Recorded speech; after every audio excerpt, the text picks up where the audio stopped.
Is up, Karate Kid family? My name is Vishesh Chachra. I play Jack Deroucher in Season 2, Episode 4 of Cobra Kai, and you are listening to Karate Kid Fanatics. Bonsai! Everything Perfect, looks yeah. good. Yeah. Cool, man. Um, yeah, so I actually have like a pretty interesting story compared to most actors. It was always something that I loved and it was always something that I wanted to do, but I went to undergrad. So you're in Georgia, right? I'm in North Where are you Carolina. located? North Oh, you're in North Carolina. Carolina. Okay. Well, Yeah. so I actually went to undergrad at Georgia Tech in Atlanta, and I studied engineering and finance, and I had a whole different career for years and years into my 30s before I really left all that behind to pursue my passion and my love for acting. So it's been a wild ride for me. I started off just by taking classes. I was living back in the Southeast in Nashville, Tennessee at the time, and I was flying back and forth to Los Angeles to take classes. And I started auditioning around 2015. So I've been doing that for about 6 years, and I've now done 13 TV shows and 3 or 4 big movies. So what was it like? Like, what was your audition process like for Cobra Kai? Yeah, so it's interesting because I'm here in Los Angeles, and a lot of the actors on the show are in Los Angeles, but the show is obviously shot in Atlanta. So the producers and the Yeah. directors are there, and for that reason, we did all the auditions on self tapes. So my agent got me the audition, and I had actually auditioned prior to auditioning for Jack. I had auditioned for Anush when the show just first started coming Okay. Yeah. out, and that role that Dan plays, and so they were familiar with me. And when this one came up, the guy was written for Jack Deroucher, so there wasn't really any particularly ethnic thing about this guy. He was just kind of a country club guy, Yeah. with a funny disposition.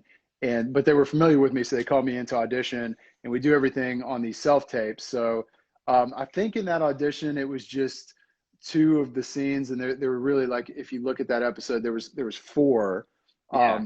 scenes, 4 segments, and it was 2 of those segments, and it was just one tape. I sent in the tape, and I think within about 10 days, I heard something back, and it was interesting because I was actually shooting another show. I was shooting For the People, an ABC Shonda Rhimes show that is not on the air anymore, but I was shooting that, and I just gotten done with that, and I was traveling back to Nashville for a social event that I was at, and I actually found out while I was in Nashville, so I was already pretty close to Atlanta and was able to get down there right away. Was that a 1 day shoot? So I actually shot 3 days. There was like 1 day of prep and wardrobe, and then we shot the scenes that were in front of the country club. We shot that 1 day, and some of that stuff got cut out in the final episode, which is normal for a TV show. Yeah.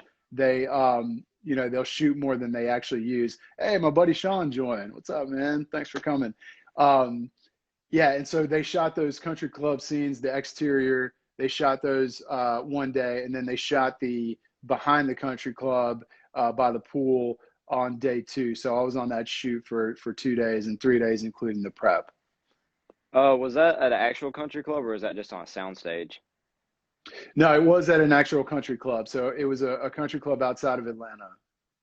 And I actually don't remember the name of it, but it was, it was Just yeah. probably 30, 40 minutes outside of town.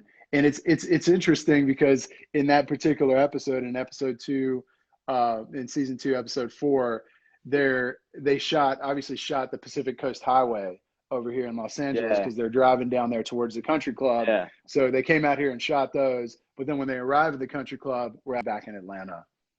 Yeah. What was it like getting to see that car? Man, that was amazing because I was a Yeah. big Karate Kid fan growing up, and one of the big icons of the movies and just my childhood experience with them was the car. I dreamed Yeah. of being, like a lot of kids did, I dreamed of being the Karate Kid and driving that car.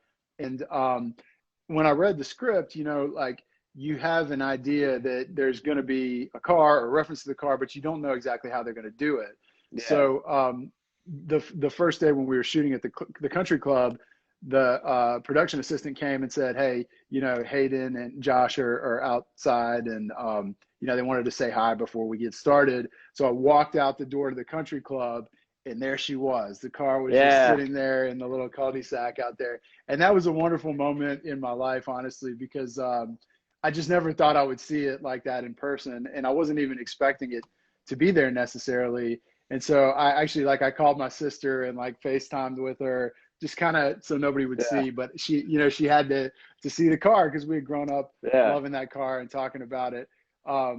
So that was really surreal, and Ralph was totally cool. We got some pictures there, and some of the other background actors and stuff took pictures, so everybody was really excited. Yeah. What was it like to work with Ralph? Well, he was great. Everything that you would imagine about him from screen, and just that kind of really nice, down to earth quality, that is all exactly what he's like. Yeah. And it was really great for me because we actually had a friend in common. And interestingly enough, I had mentioned that I was back in Nashville when I found out that I booked the show. I was actually like at a party with this friend, and I actually didn't remember that they knew each other because they Yeah. have a connection from from New Jersey. And so I just like came back to the group after I found out that I booked the show, and I told them, and he like just pulled out his phone and he texted Ralph, and he was like, "Hey, my Yeah. buddy's gonna be working with you on Monday," and that was like a Saturday or Friday or Saturday. Yeah. And so that was neat. Like we already had that connection. He was wonderful to work with. He's just, like I said, just a down to earth, funny guy. He's almost 60 years old now, and he looks, Yeah. and he looks like he's in his mid 30s, which has always been a gift for Ralph Macchio. So Yeah. great to hang out with him and to work with him. Yeah. I got to meet him. He was pretty awesome. Yeah. When did you get to meet him? I got to meet him, Billy, and Martin at a Comic-Con like right after season one came out. I think it was a few years back.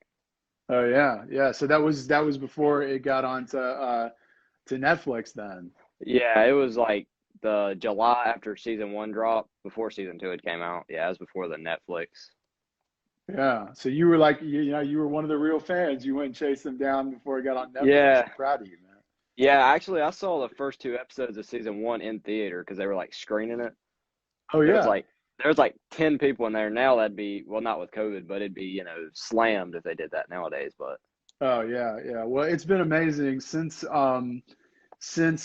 has gotten on Netflix. The first round of the airing on YouTube Premium, I had a lot of friends and family watch it, and I got messages and yeah, texts. But since it's gotten on Netflix, I mean, I've had people from all around the world who I haven't spoken to in 10, 15, 20 years yeah. sending me messages and pictures. So that always feels really good. That's been neat. Is it ever funny seeing like all those different languages of you, like because like with Netflix, there's like 50 different languages. Yeah. So one of the other guys in our that was in the country club scenes, Darwin Harris, he's an actor out of New York. He posted like this Italian one the other day, and Yeah, I think I saw I that. really didn't even. You saw that? Yeah. So Yeah, I didn't really think about it, but I'm gonna have to go back and switch through and check all the languages. Like I speak Spanish and I speak Hindi, so that'll be neat to see those ones on there. But even yeah, more fun to see the ones that I don't speak at all, like Italian and German and yeah. whatever. So I'll have to go back and check that out. So, I mean, does it seem funny when you watch it? Tell me. Yeah, I've done that a couple times. I haven't like done it all the way, but I've done that with It's just kind of funny because it sounds so different. It's like Yeah, yeah, yeah. Yeah, I'll have to check so. that out. I haven't really done that yet. Can you talk about how you met Pat Morita? Yeah, sure. That was a really exciting story. So back 100 years ago, in 1999, my sister was actually working for the Millennial Campaign at the White House, and my sister's a few years older than me, so she was out of college at the time. I was underage, but she was able to bring a guest to the New Year's Eve Yeah, party at the White House that year. And so we got to go to the millennial New Year's Eve party at the White House. You know, it was a big year, 1999, turning over to 2000, long before you were around.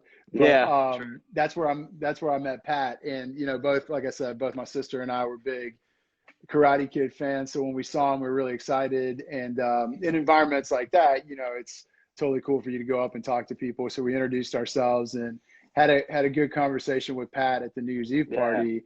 And the one thing that I really remember about him was like very kind of quiet, unassuming guy. But we were able to share with him how much like he had meant to our childhood, yeah, even though we had never met him. And you know, and I think that that affects people when you in that moment when you get to tell them a story like that. So that was a lot of fun, and you know, we didn't take up too much of his time, but I was young enough where I didn't get embarrassed about asking him to take a picture with me, and I think you've seen that picture, yeah, and yeah, I've kind of cherished that throughout my time. And then of course it comes full circle later in life when I get to be part of the show. And I could tell people the stories. And the first day that I met Ralph, and we were kind of on the in the transport to go out to set, I showed him that picture, and yeah, you know, he thought that was really neat. yeah. Have you seen his documentary that came out about him? About Pat? Yeah. No, actually, I have not seen that. What is it on? It's on like Amazon Prime. It's on pretty much any. It's like called More Than Miyagi. It came out like about a month ago or so. Oh, well, neat. You have to send me the link or info Yeah, on it. I'll definitely check I'll that out definitely, because I'll definitely do he's a that. big part. Yeah, he's a big part of our childhood. So What was it like to appear on Hawaii Five O? that was great. So that was like one of the best jobs as far as like work environment goes that I've done. And that was my first network primetime credit. So, you know, I started acting in 2013. I booked Hawaii Five-O in the summer of 2016.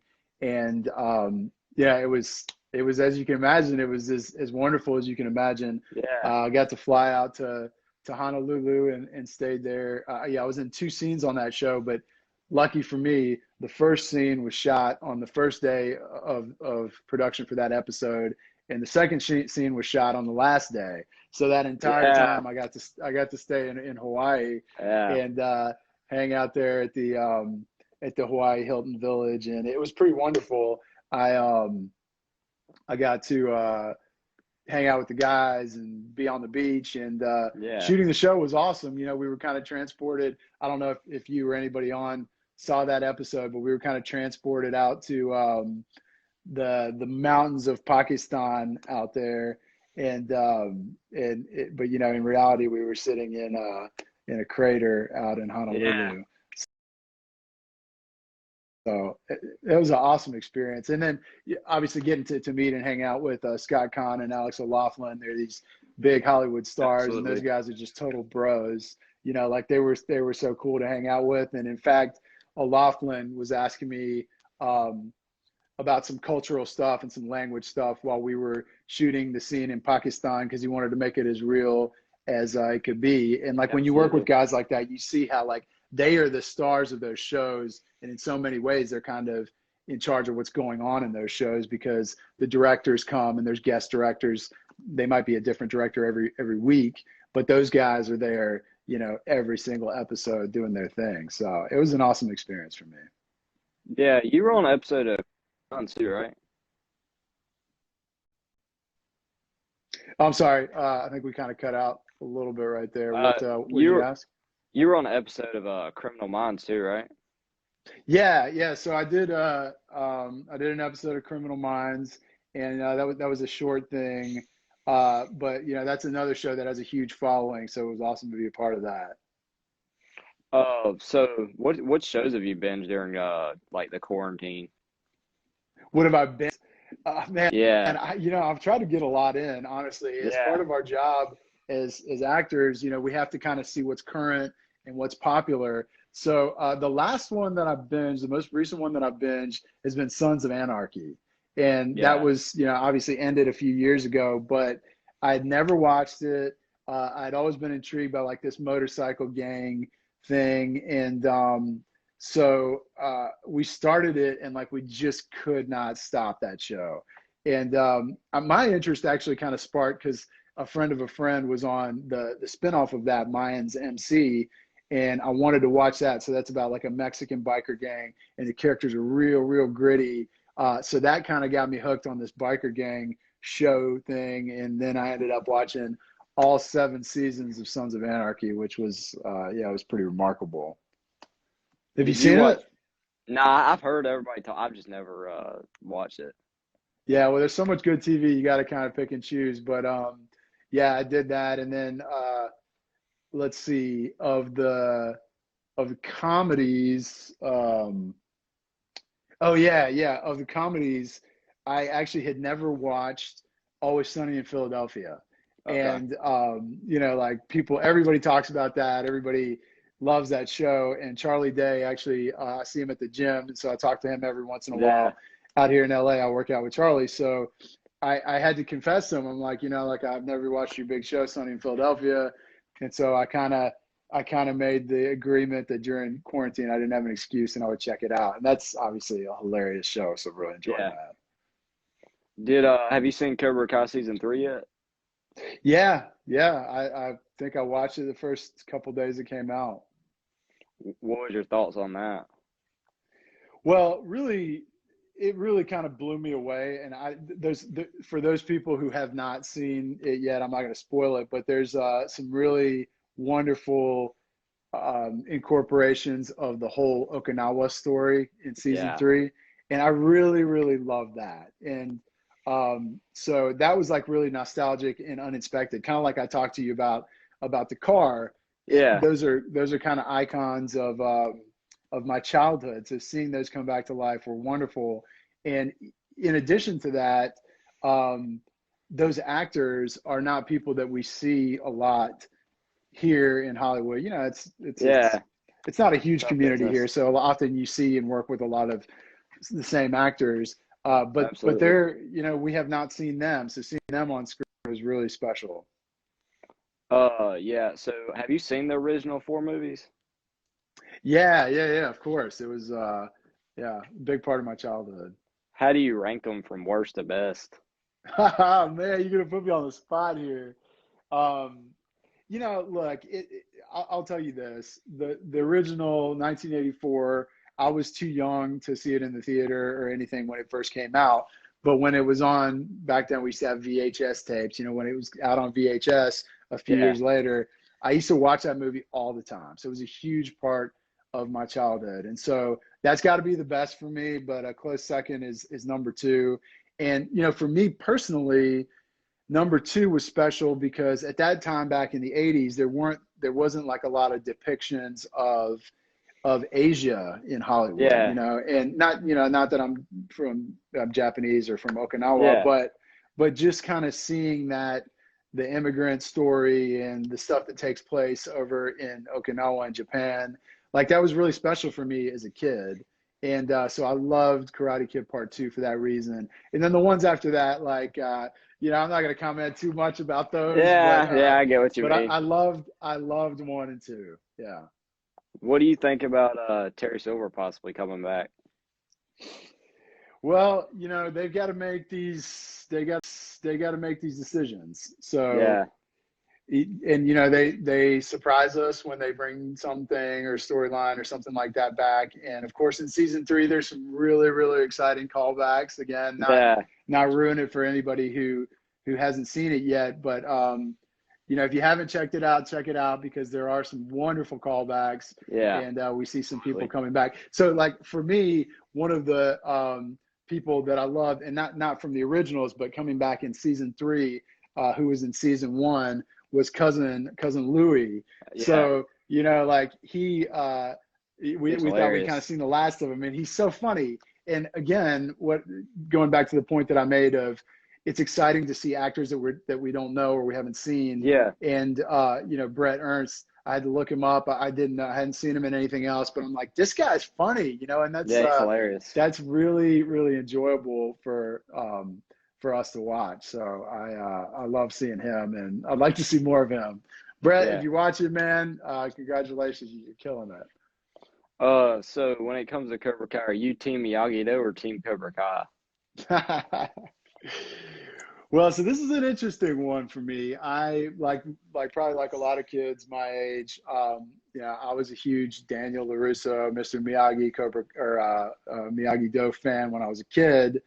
But as I've gotten older, and I think Cobra Kai does a great job of this, you kind of see that the story is not exactly maybe what you thought it was when you were a kid. Absolutely. Yeah. Because part of what I loved about Daniel and rooting for him was that he was kind of the downtrodden, Underdog. Yeah. the underdog, right? And then now, like in this revival, all of a sudden, maybe he's not that underdog anymore. Yeah. Maybe he's the guy that people are, that is always kind of above and pushing people down.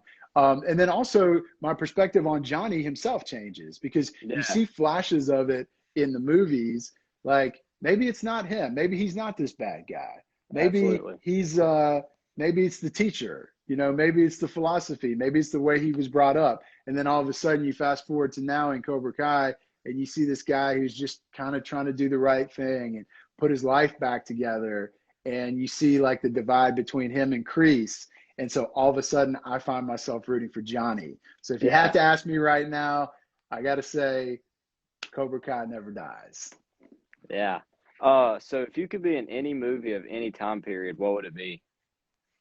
If I could be in any movie of any time Yeah, period. it can be from forever ago, just like, like that you wish you could be in. Yeah, well, I would have to jump on the Star Wars bandwagon, man. This how long that story and that franchise has lasted, withstood the test of time. I mean, I've got a 2-year-old here now who is playing with her R2D2 and Yeah, C3PO characters, and like, that was the stuff I was playing with when I was a kid. So I would love to have been part of that. But as far as just kind of like a standalone movie, a type of movie that I would love to film, I'd love to be in a film like Saving Private Ryan. And absolutely. obviously there's not a whole lot of guys who look like me in that particular movie, but just the journey of that team of guys through the story and the way that they shot that. And obviously, Steven Spielberg is one of my film idols, and that would just be amazing to get a chance to work with him. So like the standalone movie, something like Saving Private Ryan, but the franchise, I got to go with Star Wars. Yeah. So, well, speaking of Star Wars, what's your favorite Star Wars movie? I'm a huge Return of the Jedi fan. I Yeah, love like the kind of original three. And of the recent ones that I've watched, I've enjoyed all of them for different reasons. yeah, I really, really, of the new ones, I really, really love the one that J.J. Abrams did. And I think that he really did a nod to a lot of the old things that we like, kind of like Cobra Kai does, like yeah, a good mix of new stuff, but also really incorporating some of that stuff that we love from the old ones. So yeah, I love Return of the Jedi and The Force Awakens of the new ones I loved as yeah. well. Are What you a about fan? you? I mean, are you a Star Wars fan or Yeah, I'm a pretty big Star you Wars like? fan. My favorite one's probably The Empire Strikes Back. That's probably my favorite one.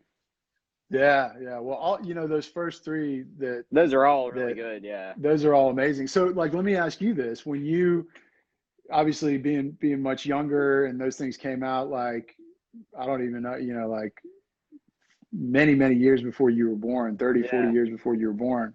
So, like, how did you get introduced to them? Oh, like the Star Wars movies. You just had the DVDs laying around, and Karate Kid. Just I've had the Yeah, DVDs and just grew up watching it, and then just kind of went from there. that's amazing. So what is your favorite project to work on so far? My favorite project to work on. Well, in 2018, I got a chance to shoot this movie called Vice. It was directed by Adam McKay, and it was done by Plan B Entertainment and Annapurna, which they had done The Big Short, and then they did this big movie called Vice. It was a biopic of Vice President Dick Cheney's life. So I was cast as a Secret Service agent in that movie. Lynn Cheney was played by Amy Adams, And to my knowledge, I'm the first Indian American to depict a U.S. Secret Service agent on big film and TV. That was really exciting for me.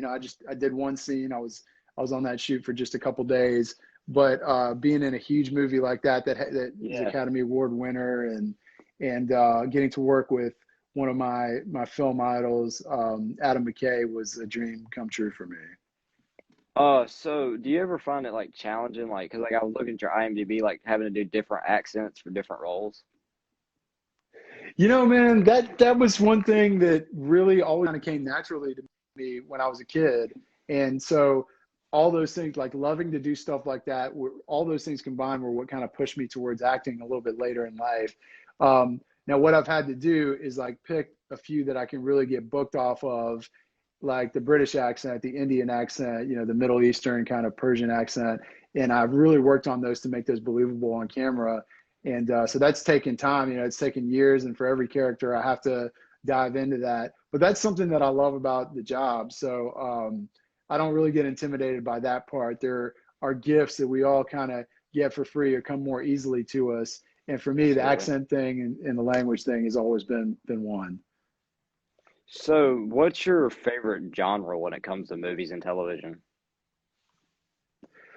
Man, I do love comedies. Obviously, Cobra Kai is a comedy, and I was in season 1 of a multicam sitcom last year, so I love comedies. But my favorite, like telling an inner secret here, is I love gangster movies.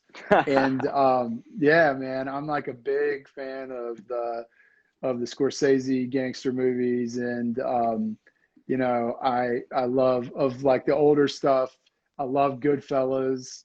Of the newer stuff, like I love American Gangster, and that's kind of like what I was talking about. I just binged Sons of Anarchy.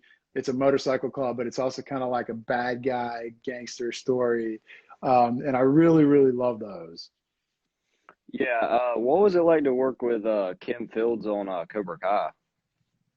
Yeah, so that was really amazing because when in television, those of us who are guests for like 1, 2 episodes, that happens pretty quickly. They don't plan that out.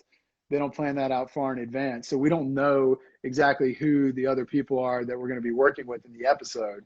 So obviously we know the regulars, Billy and Ralph and Courtney, and all the kids. All of them, I yeah. knew that they would be there, but showing up and seeing the script for the first time, and when we get the schedule, it's called a call sheet, and it has everybody's name on it. And then you see, oh man, I'm going to be in the episode with Tootie, and Yeah, like that was really exciting.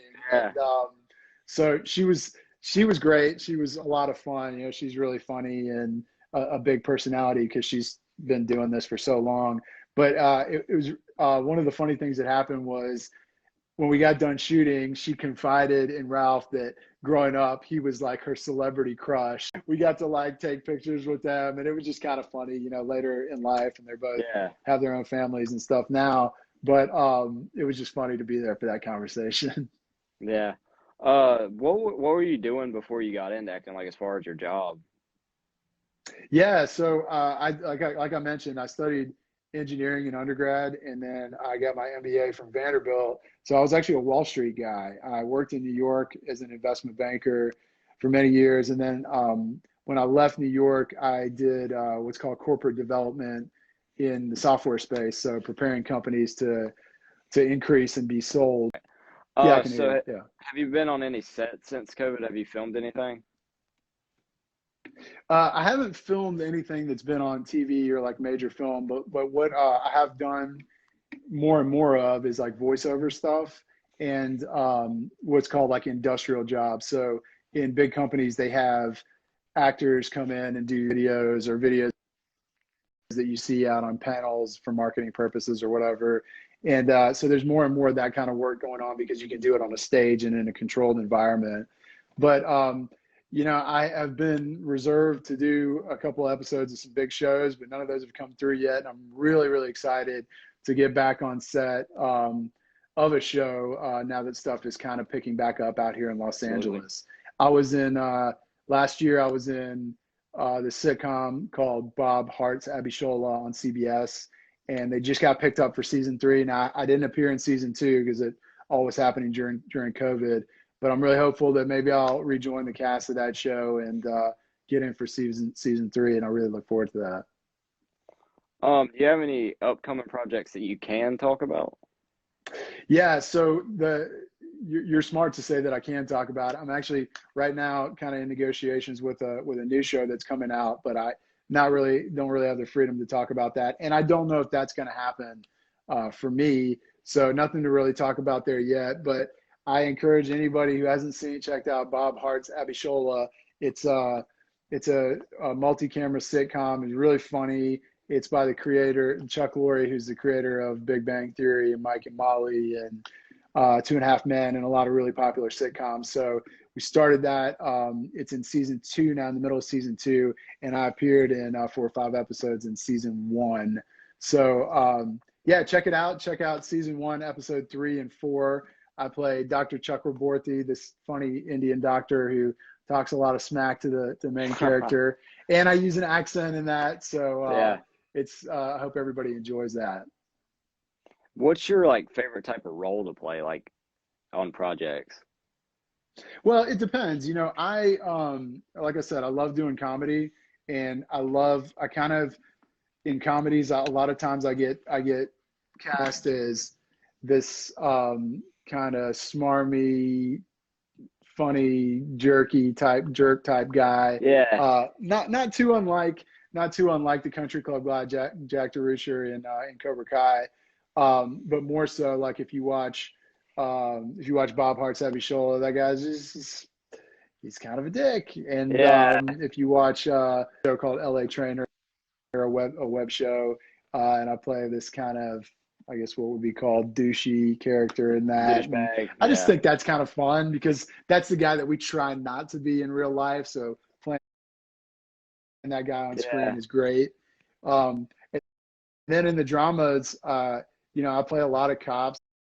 I play a lot of FBI guys and military guys, and I really enjoy doing that thing, particularly the military roles, because I take that as an opportunity to represent the South Asian community as a member of the U.S. Armed Forces. And, you know, there's hundreds of us from that group serving, but we don't always see them on TV. And so I take a lot of pride in being able to depict that and represent my South Asian American community. So, bringing up the military, what'd you think about all the Kreese flashbacks in Cobra Kai season 3?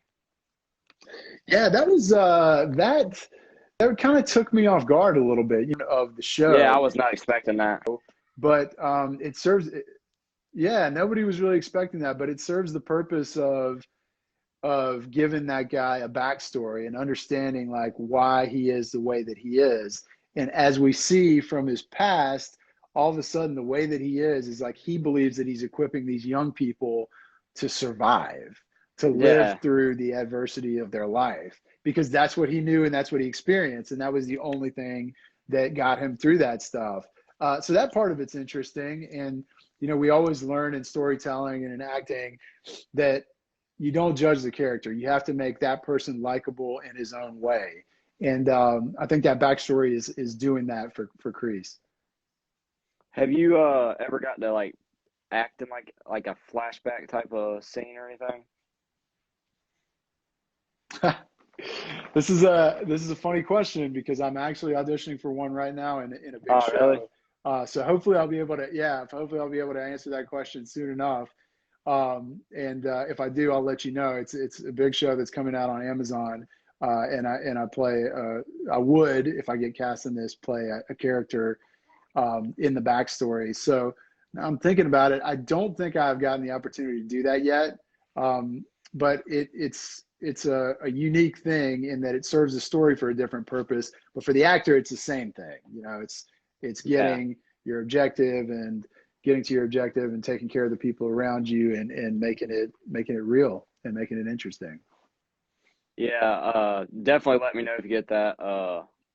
But I just want to thank you for coming on today. It was great to be able to talk to you about, you know, Cobra Kai and everything else. Yeah, well, thank you so much for having me on. And look, man, I'm really proud of you for getting your own podcast going. And I know there's a lot of fans of this show who are starving for this kind of content. So I appreciate you reaching out and happy to do it. Yeah. Bonsai! Bonsai. All right. Have a good one, man.